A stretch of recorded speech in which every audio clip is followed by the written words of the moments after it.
Hello, everybody, and welcome back to another iteration of Jam. Today, we will be exploring the institution of redlining and its effects on the United States. We will cover how big business thrives off the displacement of minorities, as well as other methods of racial displacement used by those in power. For this episode, I'm joined by Max Magadin, Darren Hernandez Noguez, and Justin Tuchang. I'm your host, Adrian Beninati, and without further ado, let's get started. Alright, to start things off, I want to clarify what redlining is. According to Cornell law, quote, redlining can be defined as a discriminatory practice that consists of the systematic denial of services such as mortgages, insurance loans, and other financial services to residents of certain areas based on their race or ethnicity, end quote. This is a decades-old practice that has been banned by the government since the 60s, but is still going on today under different names such as gentrification, zoning laws, and insurance premiums. Redlining has been a discriminatory practice that began in the 1930s, specifically being formed from the New Deal. The New Deal created government home ownership programs where agencies implemented systematic denial of various services, such as loans, insurance, and investment. This was done to residents of specific geographic areas, particularly those inhabited by minority groups, notably African Americans. A list of home ownership programs that committed these actions were the Home Owners Loan Corporation, HOLC, where Roosevelt sparked redlining in 1933, Federal Housing Administration, FHA, and Veterans Administration, VA Home Loan Program. These programs participated in discriminatory practice due to pervasive racial biases and attitude prevalent in the United States during the periods in which they were established and operated. With the inclusion of government policies at the federal, state, and local levels that actively promoted racial segregation, such as Jim Crow laws, where these laws in the South implemented racially segregated neighborhoods by legally enforcing practices such as racial zoning, which designated certain areas exclusively for either white or non-white residents. This segregation laid the foundation for later redlining practices, which further entrenched racial disparities in access to housing and mortgage lending. Overall, redlining played a huge role in shaping systematic racism by denying Black families home ownership opportunities and led racial segregation. So, what are the impacts of redlining on citizens of the United States? Redlining has negatively impacted the lives of those subjected to it across various dimensions. Some of these impacts include losing out on generational real estate wealth, impacts on health conditions, and worse access to education. One of the most tangible impacts of redlining is to the pockets of those whose housing was in redlined areas. Redlining prevented potential owners from getting loans in areas which would appreciate at greater rates, as houses in non-redlined districts appreciate at a higher rate than those who were. This has perpetuated a lot of racial wealth disparities, as homeownership is a primary source of intergenerational wealth transfer in the United States. Another impact of redlining is something called environmental racism, which is when redlined neighborhoods often faced environmental hazards and lacked access to green spaces. Redline areas were frequently located near industrial sites, highways, and other sources of pollution. Due to the pollution in these locations, citizens living in the area were linked to have worse asthma, cancer, birth outcomes, and other adverse effects, as argued by the Harvard Medical School Center. Finally, another disparity between redlined and non-redlined areas is the educational disparities which are present. Public schooling in the United States is funded by property taxes from the area or city of which it is located in. Redlining contributed to disparities as their housing prices would not increase at the same rates as white communities, which in turn led to less property taxes and less funding for education of marginalized communities. As a result, schools in redlined neighborhoods often had inadequate resources, including outdated facilities, fewer qualified teachers, and limited access to extracurricular activities and advanced coursework. This perpetuated cycles of poverty and limited economic mobility for residents of redlined communities. Redlining was banned by the 1968 Fair Housing Act, which outlawed racially motivated redlining and tasked federal financial regulators, including the Federal Reserve, with enforcement. But some of these practices of racial segregation still exist under differing names. Some of these practices are disproportionate insurance premiums, restrictive zoning, and steering. One of the ways in which redlining has not fully gone away is that Black homeowners still have to pay higher percentage payments on their mortgages in comparison to their white counterparts. According to Housing Matters, Black borrowers are disproportionately locked out of opportunities for refinancing their mortgages, as refinance activity is 2.5% higher for white homeowners than black homeowners. The cost of this disparity is $475 a year for black borrowers. Another way in which redlining or segregation of people is still happening today is through restrictive zoning.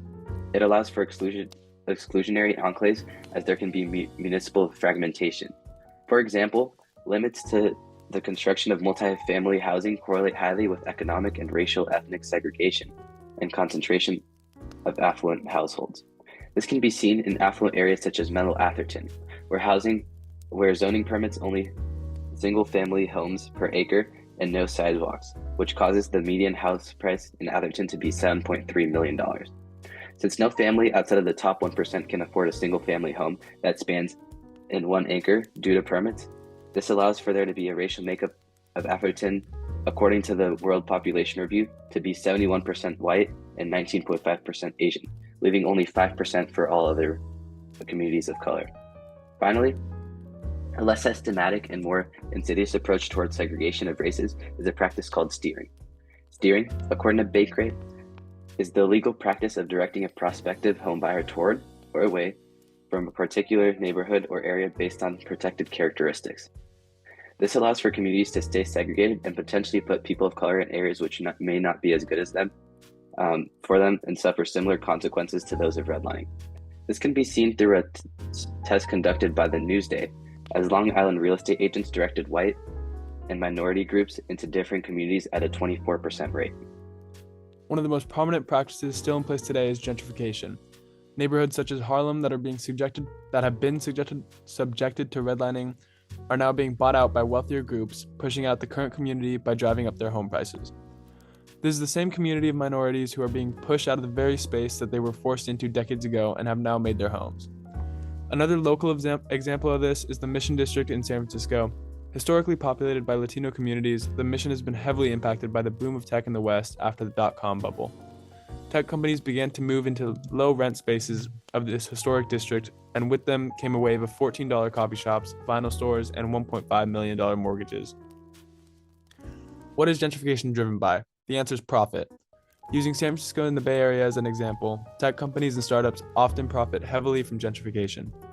As the company moves into a historically redlined area, they are able to pay significantly less for rent, as opposed to a tech-focused area such as Silicon Valley. With these startups also often come their employees looking for housing in the area. These employees contribute to the gentrification process and move into affordable housing, often buying out their competitors and raising the prices of homes around them, driving out the people looking for a house in a neighborhood that they grew up in.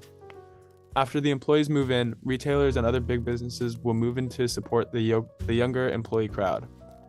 The effects of gentrification can be felt in almost every major city across the country and are killing historically marginalized yet blossoming communities as we speak. The decades-old ban on redlining has not stopped those in power from driving out and segregating minorities from their own communities. You may be wondering how it impacts our community, and here are some details. In the Bay Area, redlining contributes to segregation and an unequal distribution of resources among communities. Introducing the U.S. Route 101, which is established in 1926, marking the beginning of a historic highway, yet seen today as a de facto divide between affluent Palo Alto and East Palo Alto, a city with an estimated poverty rate of 12.6% and a place known as the per capita murder leader of the U.S. in 1992. The Route 101 served as a leading factor for the separation between Palo Alto and East Palo Alto, as the separation sparked during the 1960s and 1970s, with technology industry becoming to boom in Palo Alto, including Stanford University rising to an excellent position of institution. Thus, with the compound of racial segregation, formation of disparities in quality of education began, according to the Oracle magazine. East Palo Alto schools were so incredibly underfunded that a lot of people sued, saying that their children were not getting adequate education. While redlining can seem to have financial and social applications, one of the things that many people do not consider is the way it may impact local businesses.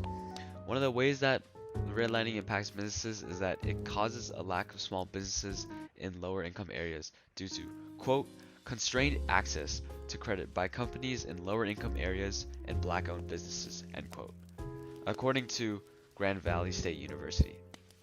This is due to the fact that loan lenders can reject applicants who may feel like they'll default on their loans, with prejudice towards minority populations.